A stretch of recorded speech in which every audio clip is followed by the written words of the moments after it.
Baik, bismillahirrahmanirrahim. Assalamualaikum warahmatullahi wabarakatuh. Waalaikumsalam warahmatullahi Waalaikumsalam wabarakatuh. warahmatullahi wabarakatuh. Warahmatullahi wabarakatuh. Waalaikumsalam warahmatullahi wabarakatuh. Alhamdulillah kita bertemu lagi pada hari ini. Pertemuan kali ini akan dipandu oleh saya sendiri sebagai moderator. Sebelum kita memulai diskusi pada hari ini, kami ingin mengucapkan terima kasih sebesar-besarnya kepada Ibu Dr. Purnawati MPD selaku dosen belajar dan pembelajaran. Nah, adapun rencana kegiatan pada hari ini yang dimana kegiatan pertama kita akan foto bersama sebagai bukti kehadiran. Kegiatan kedua kita akan mendengarkan presentasi dari setiap kelompok dan berdiskusi, dan yang terakhir akan ditutup dengan foto bersama lagi sebagai bukti kehadiran. Baik, sebelum pertemuan dimulai dimohon kepada teman-teman mengaktifkan kameranya untuk bukti kehadiran.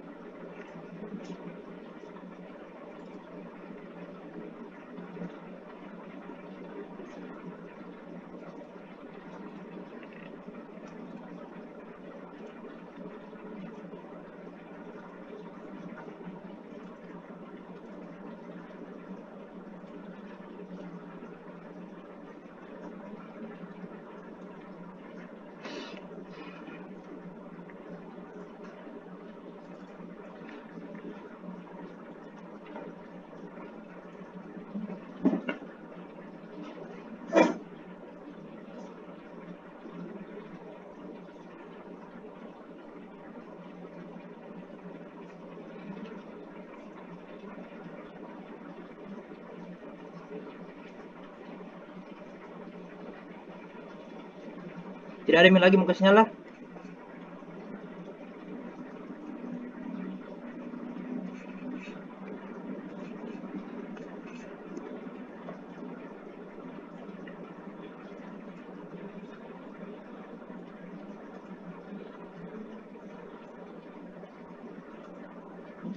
Satu, dua, tiga. Ya, terima kasih atas perhatiannya. Tanpa membuang waktu, saya persilakan kepada kelompok 1 untuk mempresentasikan materi yang telah dibuat.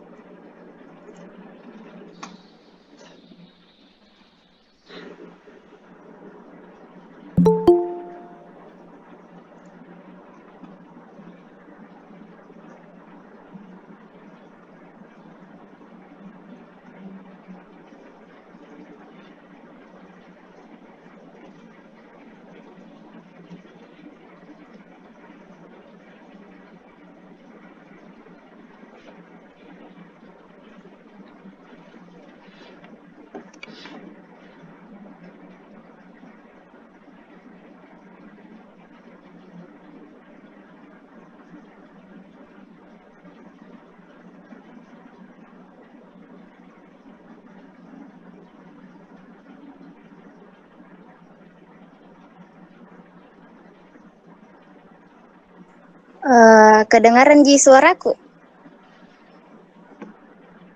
Iya, kedengaran Ji.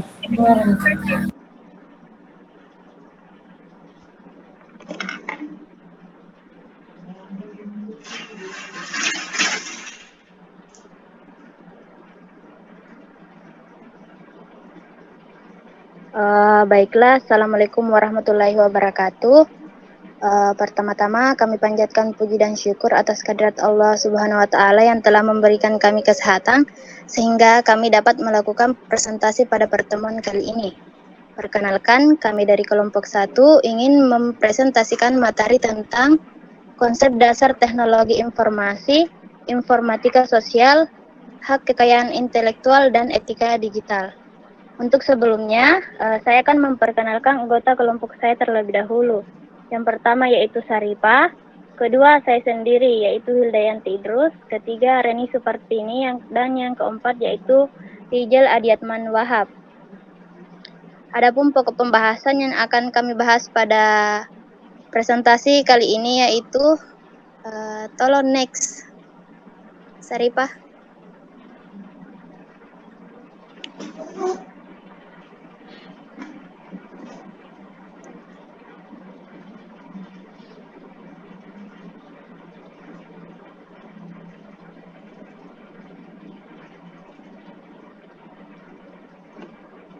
Yang pertama yaitu konsep dasar teknologi informasi, yang kedua yaitu informatika sosial, dan yang ketiga yaitu hak kekayaan intelektual dan etika digital.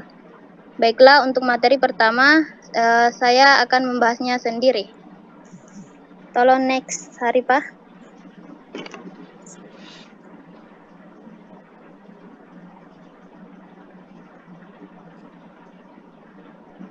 Yang pertama yaitu konsep dasar teknologi. Teknologi secara harfiah berasal dari bahasa Latin yaitu texerian yang berarti menyusun atau membangun, sehingga istilah teknologi seharusnya tidak terbatas pada penggunaan mesin. Meskipun dalam arti sempit, sering digunakan dalam kehidupan sehari-hari. Menurut Rogers 1983, teknologi adalah suatu rancangan atau desain untuk alat bantu tindakan yang mengurangi ketidakpastian dalam hubungan sebab akibat yang mencapai suatu hasil yang diinginkan. Teknologi biasanya memiliki dua aspek. Yang pertama yaitu aspek hardware dan software. Sedangkan menurut Gary J. 1991, teknologi merupakan penerapan ilmu-ilmu perilaku dan alam semesta dan alam serta pengetahuan lain secara bersistem dan menyistem untuk memecahkan masalah. Jadi dapat disimpulkan bahwa teknologi adalah cara di mana kita menggunakan ilmu pengetahuan untuk memecahkan suatu masalah. Next.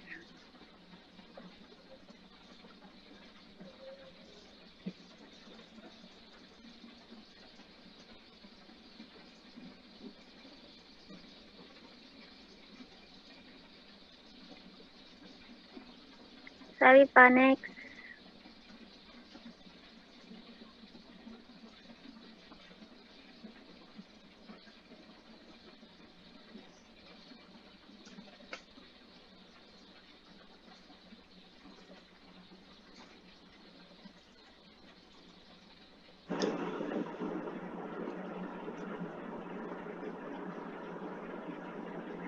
Yang kedua yaitu teknologi informasi. Informasi adalah fakta atau apapun yang dapat digunakan sebagai input dalam menghasilkan informasi. Sedangkan data merupakan bahan mentah dan data merupakan input yang setelah diolah berubah bentuknya menjadi output yang disebut dengan informasi. Informasi adalah sejumlah data yang telah diolah melalui pengolahan data dalam rangka menguji tingkat kebenarannya dan ketercapaiannya sesuai dengan kebutuhan. Ada 3 hal yang harus diperhatikan dari sebuah informasi. Yang pertama yaitu informasi haruslah merupakan hasil pengolahan data. Yang kedua yaitu informasi harus memberikan makna. Dan yang ketiga yaitu informasi harus berguna atau bermanfaat.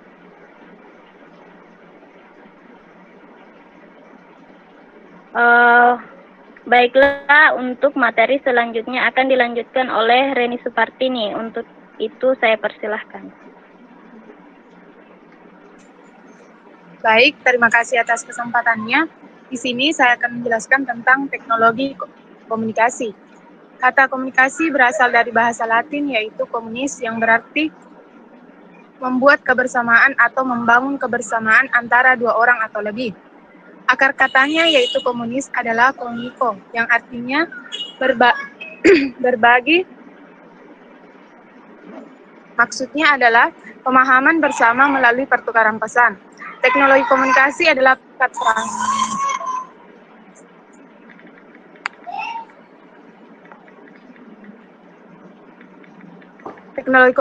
adalah perangkat teknologi yang terdiri dari hardware, software, proses, dan sistem yang digunakan untuk membantu proses komunikasi yang bertujuan agar komunikasi berhasil. Selain itu, teknologi komunikasi adalah segala sesuatu yang berkaitan dengan penggunaan alat bantu untuk memproses dan mentransfer data dalam perangkat yang satu ke lainnya. Jadi, teknologi komunikasi merupakan alat komunikasi yang terdiri dari perangkat keras, perangkat lunak yang bekerja dalam sebuah sistem untuk membantu proses komunikasi dalam mencapai tujuan tertentu. Adapun informatika sosial. Informatika sosial di sini yaitu istilah yang orang lain gunakan untuk mewakili studi transdisiplin desain. penyebaran, dan menggunakan teknologi informasi dan komunikasi yang menjelaskan interaksi mereka dengan konteks kelembagaan dan budaya, termasuk di dalamnya yaitu organisasi dan masyarakat. Definisi yang lebih formal yaitu studi interdisipliner design yang menggunakan dan konsekuensi dan teknologi informasi yang memperhitungkan interaksi mereka dengan konteks kelembagaan dan budaya. Selanjutnya, prinsip informatika sosial. Di sini, informatika sosial bekerja biasanya mencakup berbagai pendekatan pengumpulan data, skala besar canggih analisis, dan konseptualisasi yang kompleks kekakuan, kedalaman empiris, dan pluralitas. Teori dan metode membantu untuk mendefinisikan pekerjaan informatika sosial. Hal ini juga membantu membuat jelas bahwa information sosial sering mengintegrasikan teori dan metode.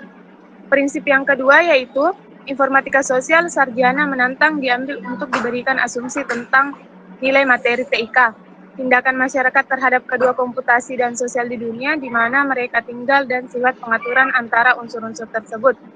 Sementara perspektif kritis kadang terlihat naif sebagai negatif terhadap komputerisasi atau ICT tertentu.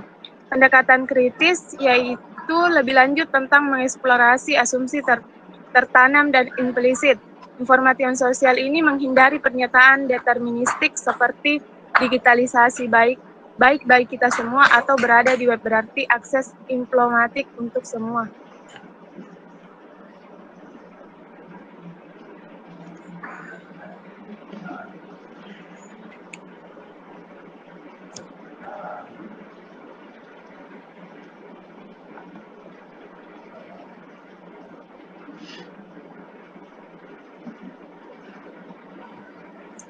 Selanjutnya, kekayaan intelektual dan etika digital.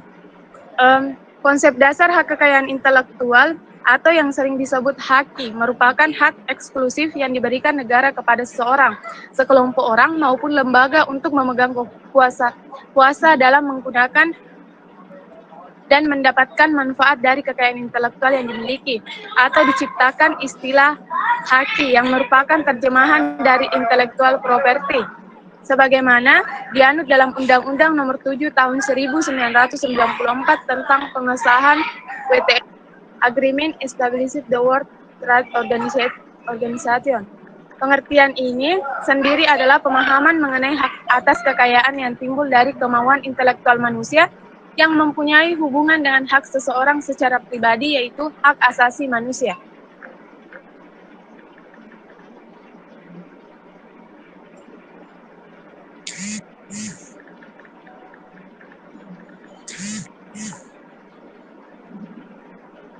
Selanjutnya, saya serahkan ke teman saya. Terima kasih.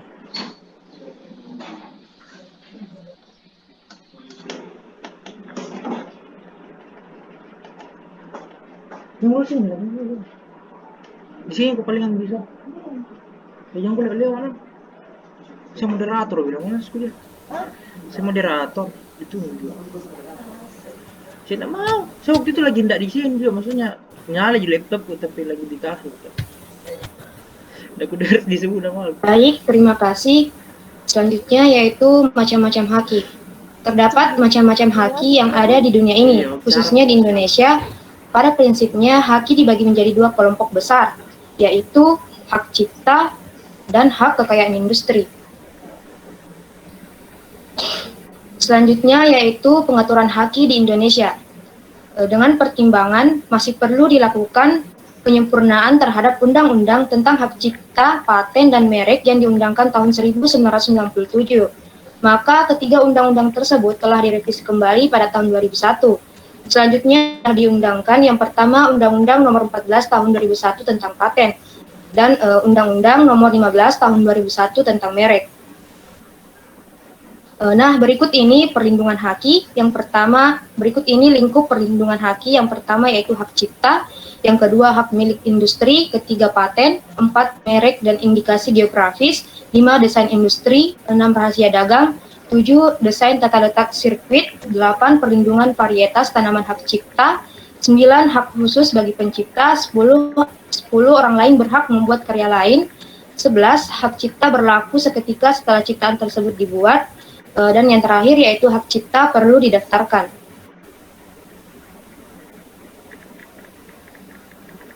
Baik, saya kembalikan kepada moderator. Baiklah, untuk materi selanjutnya akan dilanjutkan oleh Pak Rizal. Saya persilahkan. Oke, terima kasih.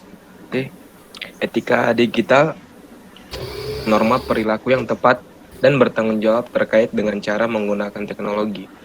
Etika digital ini sangat penting untuk memberikan keamanan terhadap sesama penggunaan teknologi. Adapun etika digital yang perlu diperhatikan untuk penggunaan teknologi digital seperti menggunakan bahasa dan penulisan kata yang baik pada saat mempublikasikan di media sosial agar tidak menyinggung pihak lain, memberikan informasi yang sesuai dengan fakta bukan bersifat hoax, tidak memuat konten yang mengandung sara, suku, agama, ras, dan antar golongan, dan tindakan lainnya yang berdampak negatif.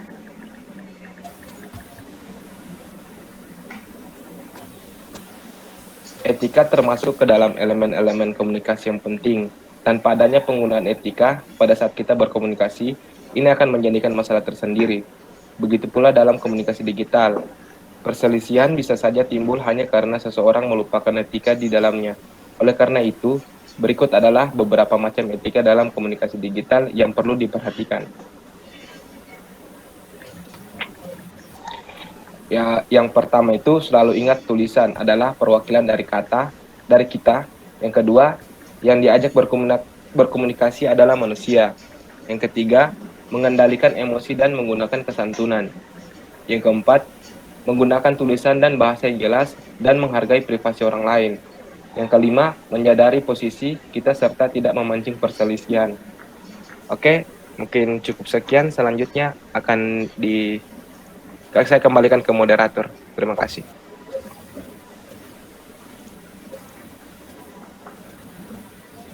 Terima kasih kepada kelompok 1 telah mempresentasikan materinya dengan baik.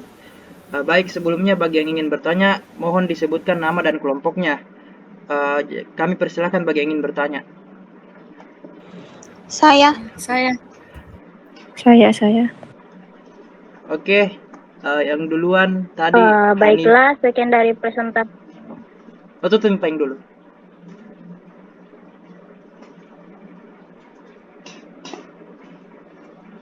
Baik, saya persilakan Hanifah untuk bertanya. Baik.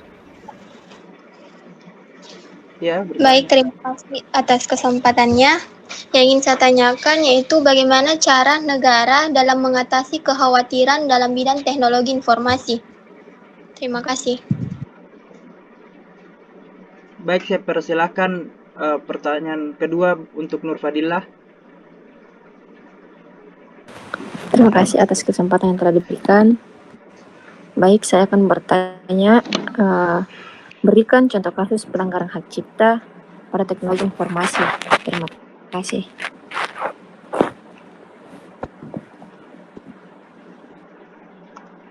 Mohon yang sudah bertanya dituliskan pertanyaannya di room chat.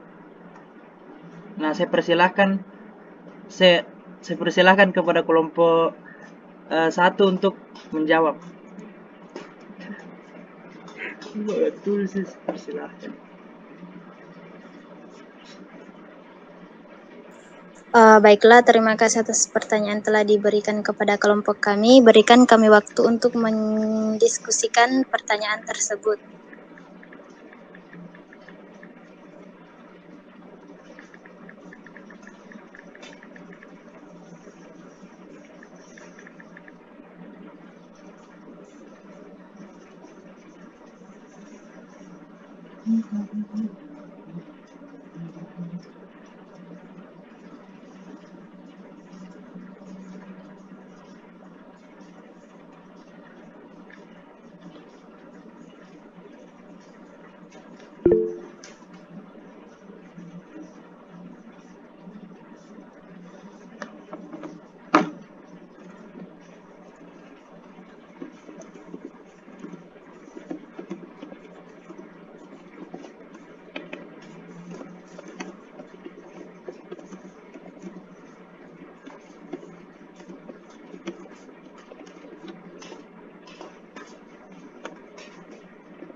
Kenapa,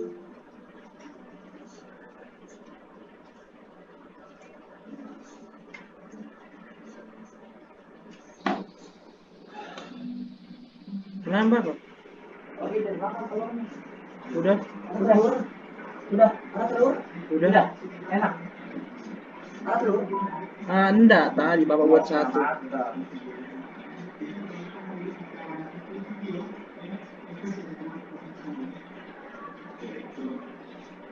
Pintu.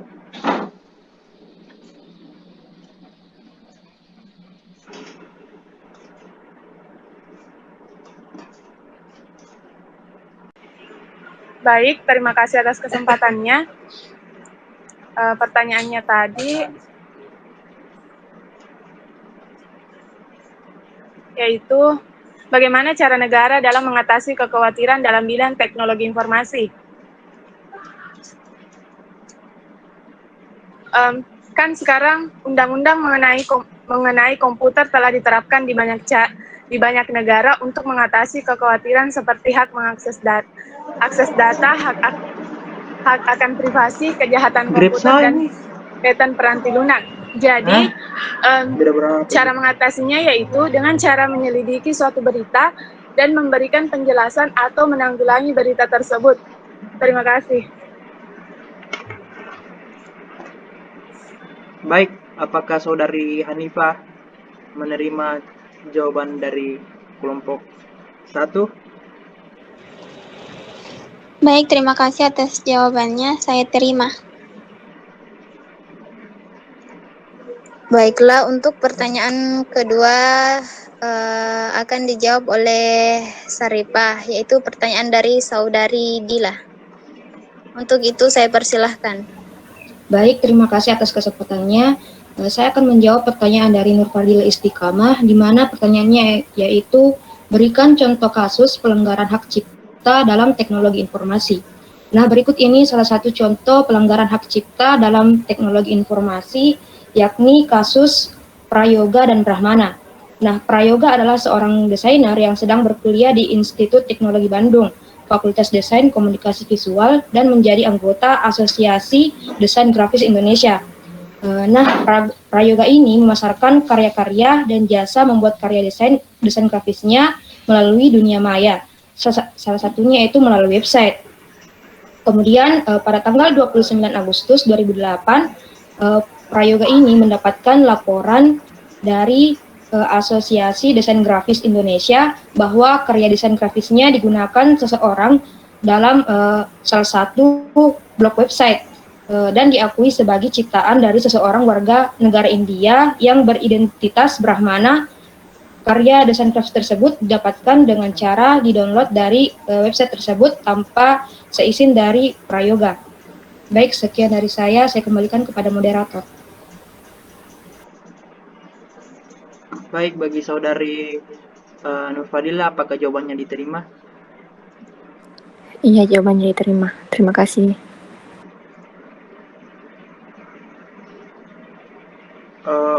Oke, saya lanjutkan lagi kepada kelompok 6 untuk mempresentasikan materi yang telah dibuat.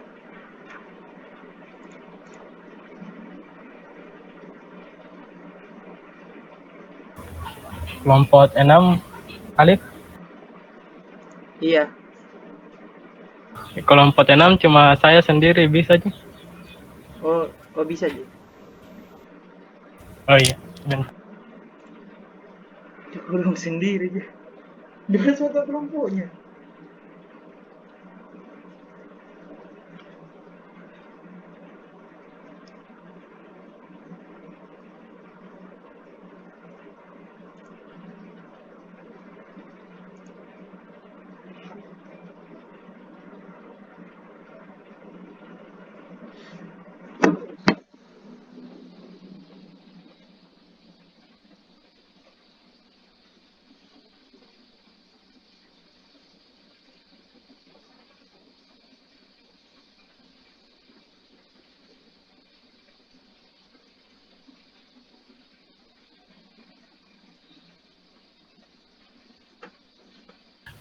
Apakah PPT saya sudah tampil? Tidak, cabut Oh. kipinnya ke Nupin. Sudah sekarang. Ya.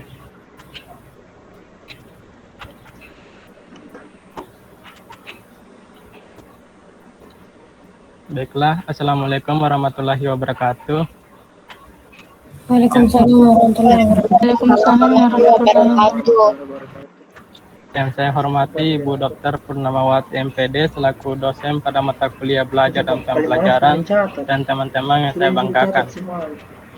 Pada kesempatan kali ini, kami akan membahas materi mengenai konsep manajemen proyek dalam pengembangan sistem informasi. Sebelum dari itu, izinkan kami memperkenalkan diri. Kami dari kelompok 6 yang terdiri atas Andi Reski, saya sendiri, dan Isdal Sitma Putra dan Rahmat Aji Hidayat. Adapun pokok pembahasan yang akan disampaikan pada materi ini yaitu yang pertama, pengertian manajemen proyek sistem informasi, kedua, contoh proyek sistem informasi, ketiga, manfaat dan tujuan manajemen proyek sistem informasi, keempat, faktor-faktor yang mempengaruhi manajemen proyek sistem informasi, kelima, faktor kegagalan dan keberhasilan proyek, yang keenam, tahapan-tahapan manajemen proyek sistem informasi. Baiklah, saya akan menjelaskan pembahasan pertama, yaitu mengenai pengertian manajemen proyek sistem informasi. Manajemen proyek sistem informasi sering disingkat juga sebagai MPSI. MPSI adalah kerangka kerja atau inisiatif yang mengukur tingkat keberhasilan proyek. MPSI juga memberikan informasi yang diperlukan untuk memantau dan mengendalikan proyek. Di dalamnya terdapat informasi yang akurat dan relevan dengan manajemen dalam kerangka waktu yang diperlukan. Informasi ini membantu untuk mempercepat proses pengambilan keputusan dan tindakan yang diperlukan untuk memastikan bahwa proyek berjalan sesuai rencana.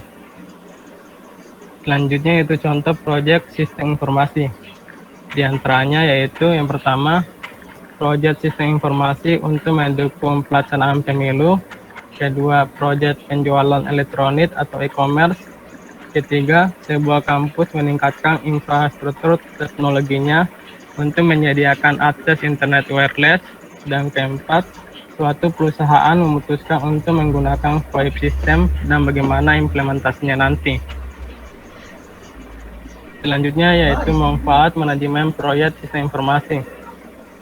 Manajemen proyek sistem informasi memungkinkan tim proyek untuk menentukan berbagai hal seperti waktu, uang, sumber daya, dan melihat apakah mereka dapat menemukan alasan mengapa hal itu terjadi.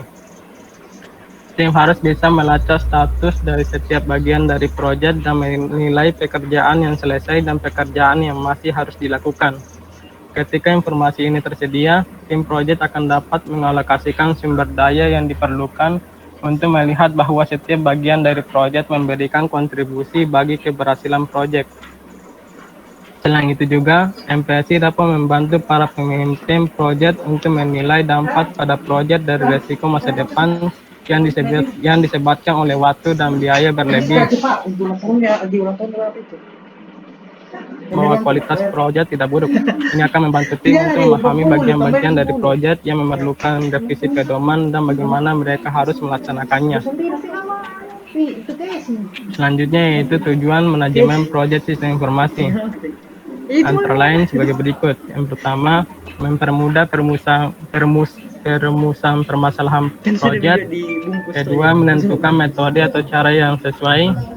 Ketiga, kelancaran kegiatan lebih terorganisir, dan keempat, untuk mendapatkan hasil yang optimum. Masih 200. Pembahasan selanjutnya yaitu mengenai faktor-faktor yang mempengaruhi manajemen proyek sistem informasi. Dalam konsep dasar manajemen proyek sistem informasi, manajemen proyek yang efektif bisa dipengaruhi oleh 4 faktor utama yang terdiri atas. Faktor pertama yaitu manusia. Faktor manusia memiliki peranan penting yang dinyatakan di dalam model kematangan kemampuan manajemen manusia, yang mempunyai fungsi untuk meningkatkan kesiapan suatu sistem informasi dengan menjalankan kegiatan yaitu seleksi, kinerja manajemen, pelatihan, kompensasi, pengembangan karir, organisasi, perencanaan kerja, dan juga pengembangan tim.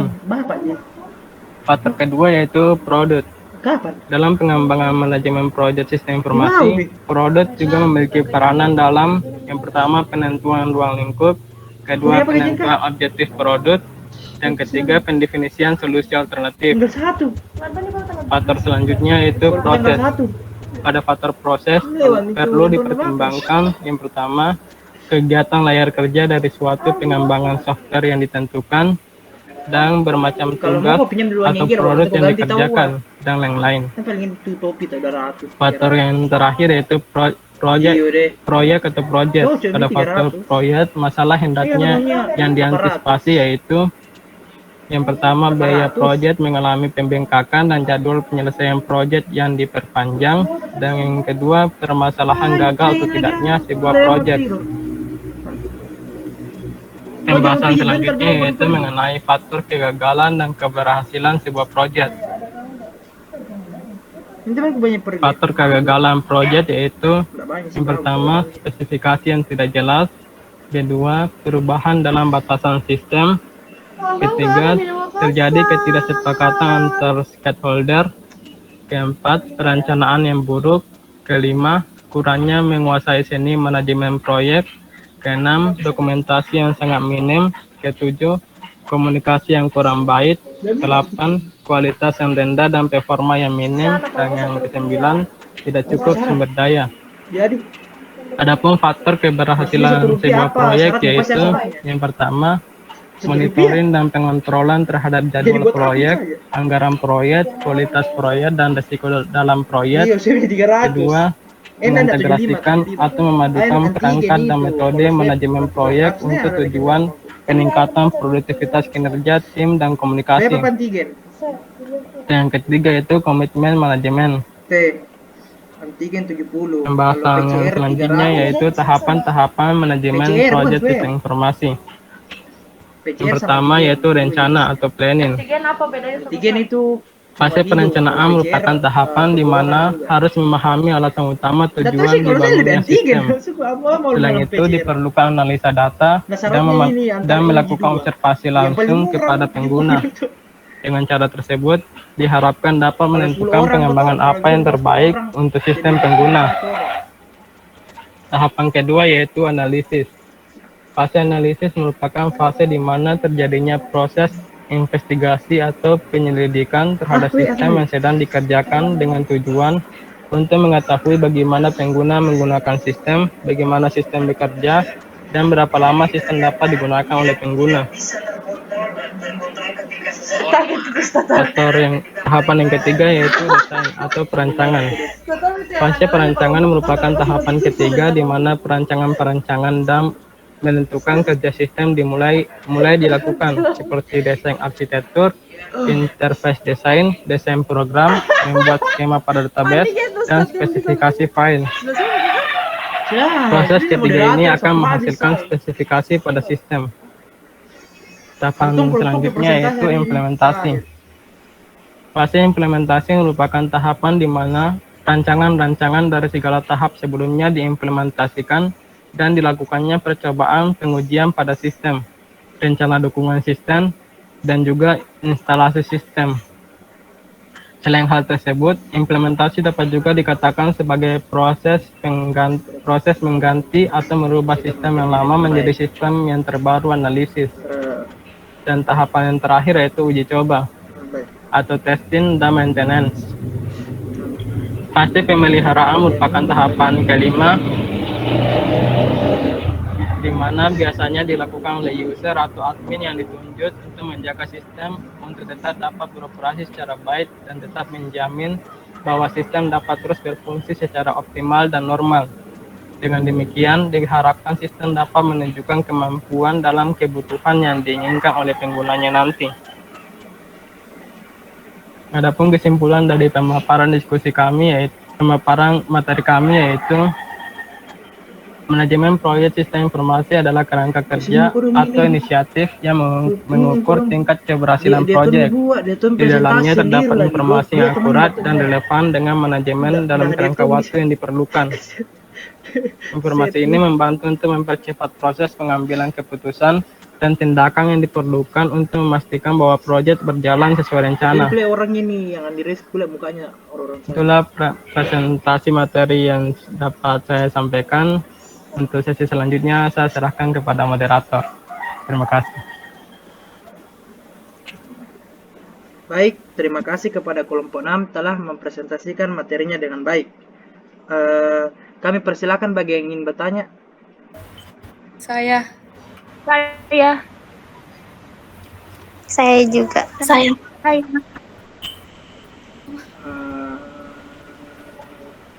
Oke, saya persilakan kepada Kak Sri Handayani untuk bertanya. Ya, terima kasih. Adapun pertanyaan saya yaitu berikan kelebihan dan kekurangan manajemen proyek sistem informasi. Oh iya. Mohon Kak ditulis nanti pertanyaannya di room chat. Oh, ya, Baik, siap. pertanyaan kedua saya persilahkan kepada Irmayana, Saudari Irmayana. Terima kasih atas kesempatannya. Yang ingin saya tanyakan adalah, apa yang terjadi jika sebuah proyek sistem informasi dikerjakan tanpa manajemen? Terima kasih. Baik, terima kasih atas pertanyaannya. Mohon ditulis kembali di room chat. Saya persilahkan kepada kelompok 6 untuk menjawab pertanyaan tersebut.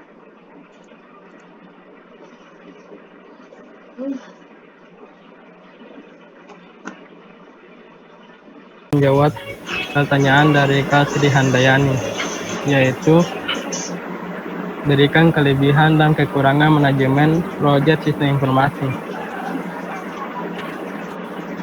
Baiklah, kelebihan manajemen sistem informasi yaitu yang pertama, menyediakan suatu komunikasi dalam organisasi antar organisasi yang mudah, akurat, dan cepat. Kedua, dapat menyimpan sebuah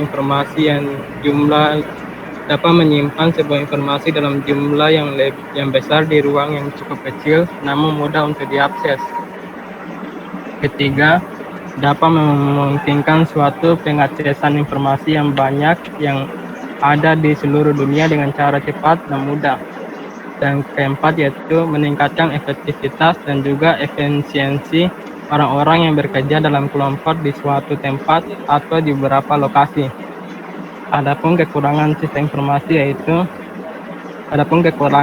informasi manajemen yaitu yang pertama, biaya yang lebih mahal. Kedua, memiliki keterbatasan jumlah dan juga tingkat kemampuan SDM yang menguasai suatu sistem informasi. Ketiga, perubahan dalam sistem informasi secara cepat sehingga kita belum tentu dapat melakukan adopsi dengan perubahan tersebut. Dan keempat, adanya indikasi penyalahgunaan sistem informasi yang canggih. Kelima, adanya kekurangan tenaga ahli pada bidang sistem informasi. Dan yang keenam, yaitu memiliki kekurangan sosialisasi dengan sistem informasi. Itulah jawaban dari saya kembalikan kepada moderator. Baik, apakah saudari menerima jawaban dari kelompok 6?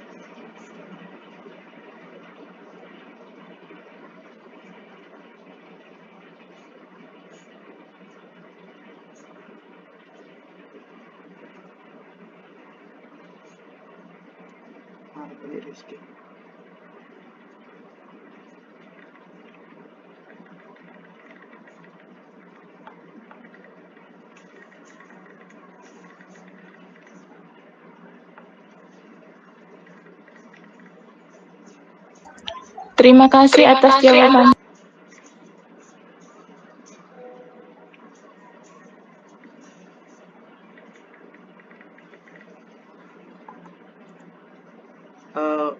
Bagaimana Kak Sri bagi jawabannya?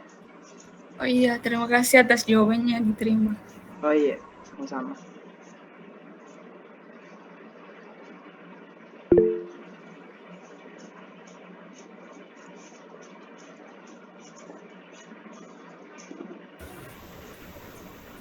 Selanjutnya saya akan menjawab pertanyaan dari Irmayana, yaitu apa yang terjadi jika sebuah proyek sistem informasi dikerjakan tanpa manajemen? Manajemen proyek sistem informasi harus menangani 5 variabel utama, yaitu cakupan, waktu, biaya, kualitas, dan risiko. Jadi jika apabila proyek dijalankan tanpa adanya manajemen, maka kemungkinan besar proyek tersebut tidak dapat mencapai tujuan, harapan, ataupun target sesuai dengan waktu dan anggaran biaya yang tersedia. Selain itu, dalam menjalankan sebuah proyek, tentu saja terdapat risiko baik dalam skala kecil maupun skala besar. Risiko tersebut dapat diantisipasi dan diatasi dengan tepat melalui manajemen proyek. Sehingga tanpa adanya manajemen proyek, maka risiko tersebut akan sulit untuk diatasi. Setelah jawaban dari saya serahkan kepada moderator. Baik, apakah saudari Irmayana menerima jawaban dari saudara Andi Reski? Terima kasih atas jawabannya, saya terima. Baik, saya lanjutkan kepada kelompok 6 untuk mempresentasikan materi yang telah dibuat.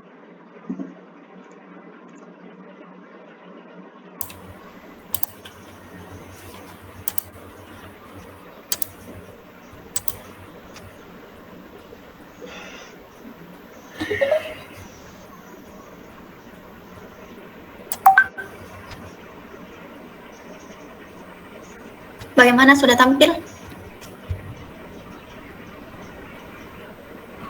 Belum.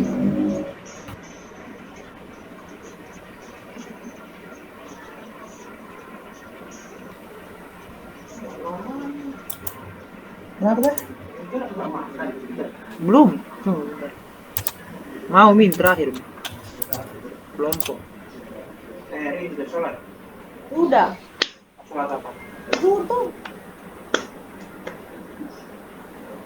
Kalau sekarang? Iya, ada, Mah. Oh iya.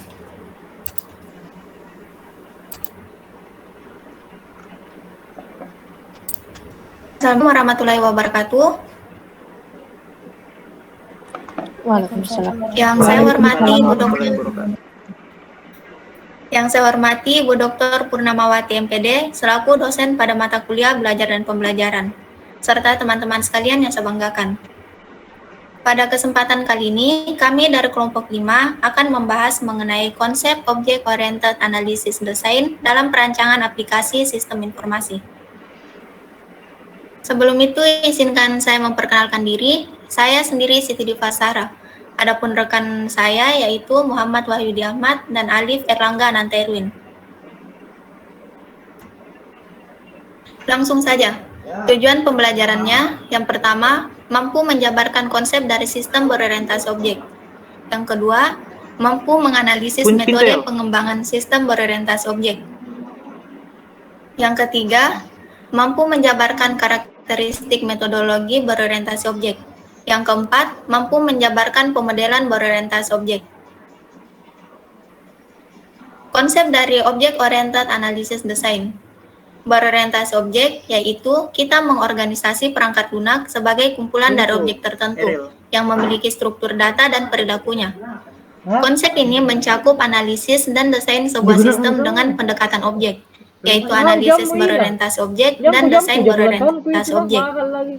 Analisis berorientasi objek yaitu metode analisis yang memeriksa requirement atau syarat dan keperluan yang harus dipenuhi sebuah sistem dari sudut pandang kelas-kelas dan objek-objek yang ditemui dalam ruang lingkup perusahaan. Sedangkan desain berorientasi objek adalah metode untuk mengarahkan arsitektur software yang didasarkan pada manipulasi objek-objek sistem atau subsistem. Bila sama ada, Mak.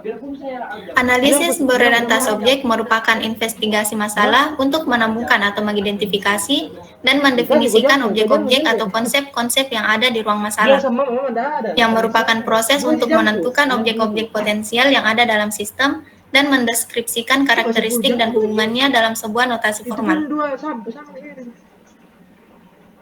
Metodenya yaitu pertama ada metode Codd and Jordan, ada metode Rumbaugh, ada metode Jacobson, metode Butch, metode Wars and Bragg, dan metode Schleiermacher.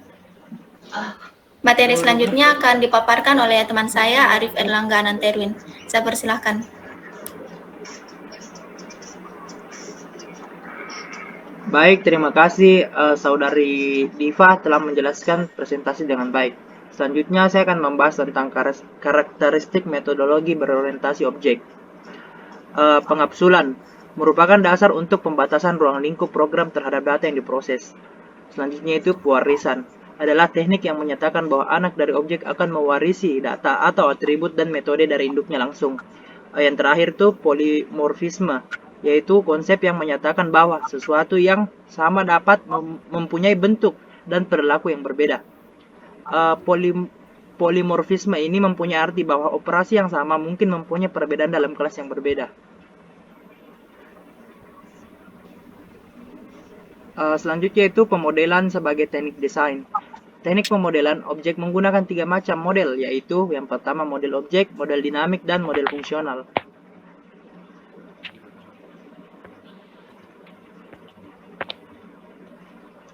Yang kedua itu model berorientasi objek. Sebuah model objek menangkap struktur statis dari sistem dengan menggambarkan objek dalam sistem, hubungan antara objek, serta atribut dan operasi yang merupakan karakteristik setiap kelas dan objek.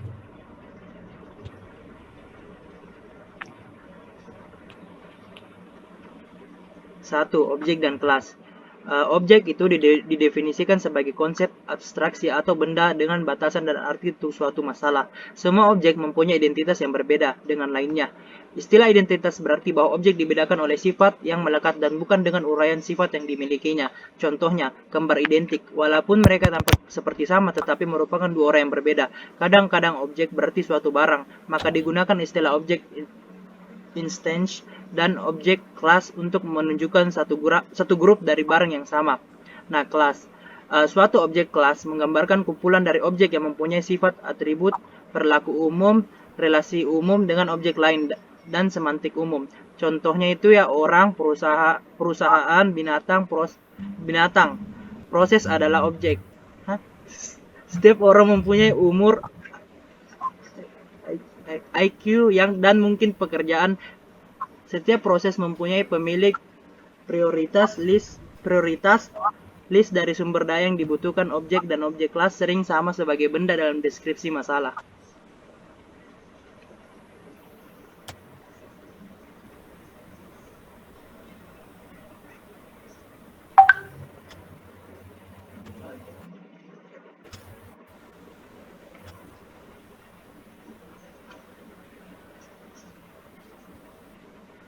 Selanjutnya, slide-nya.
Ya, selanjutnya itu diagram objek.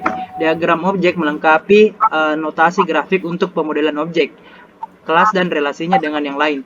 Diagram objek bermanfaat untuk pemodelan abstrak dan membuat perancakan program, kelas dan objek. Konsep fundamental dalam analisis berorientasi objek adalah objek itu sendiri. Sebuah objek adalah sebuah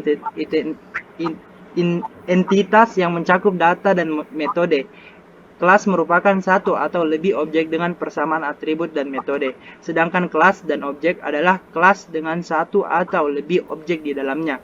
Nama kelas adalah kata benda tunggal atau kata sifat dan kata benda. Nama dari kelas dan objek harus dapat menjelaskan objek tunggal dari suatu kelas.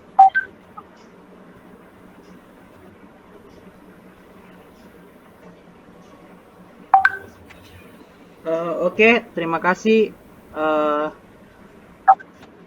Terima kasih atas perhatiannya. Saya kembalikan ke moderator. Saya moderator nih. Sekian pemaparan materi dari kelompok kami. Untuk sesi berikutnya saya serahkan kepada moderator.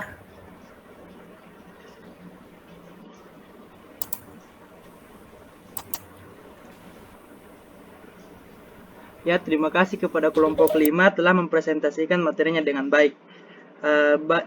Baik, bagi yang ingin bertanya, kami persilahkan. Saya. Oke, saya persilahkan Saudari Ulu Lasmi. Terima kasih atas kesempatan yang telah diberikan kepada saya.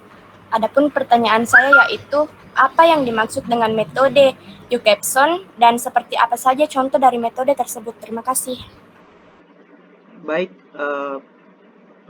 pertanyaannya tolong ditulis di room chat. Selanjutnya saya persilahkan kepada Andi Rizky untuk memberikan pertanyaannya. Terima kasih atas kesempatannya. Adapun pertanyaan saya yaitu, apa tujuan dari dilakukannya analisa orientasi pada objek? Terima kasih. Baik, mohon Saudara Andi Rizky menuliskan pertanyaannya di room chat. Saya persilahkan bagi kelompok 5 untuk menjawab.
Terima kasih atas jawaban yang diberikan kepada saya. Jawaban yang Anda berikan saya terima.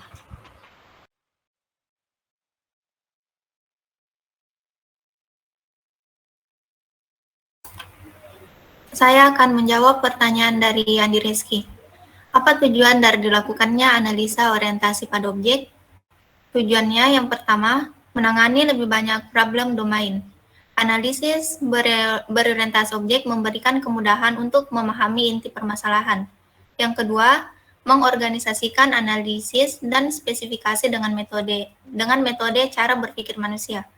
Yang ketiga, mewariskan, yaitu memberikan identifikasi sesuatu yang umum pada atribut dan metode. Selanjutnya, menjaga stabilitas atas perubahan kebutuhan sistem, sehingga hasilnya dapat digunakan kembali, dan penggambaran yang konsisten dari sistem pada tahap analisis dan desain. Itu yang dapat saya sampaikan. Saya kembalikan kepada moderator.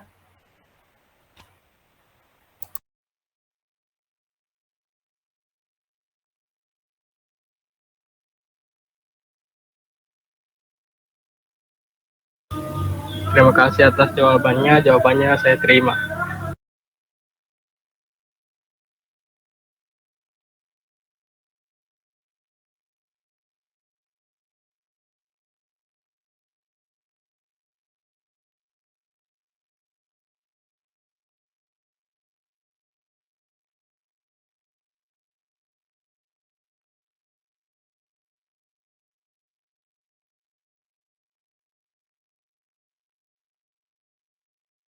Waalaikumsalam Waalaikumsalam warahmatullahi wabarakatuh. warahmatullahi wabarakatuh. Waalaikumsalam warahmatullahi wabarakatuh.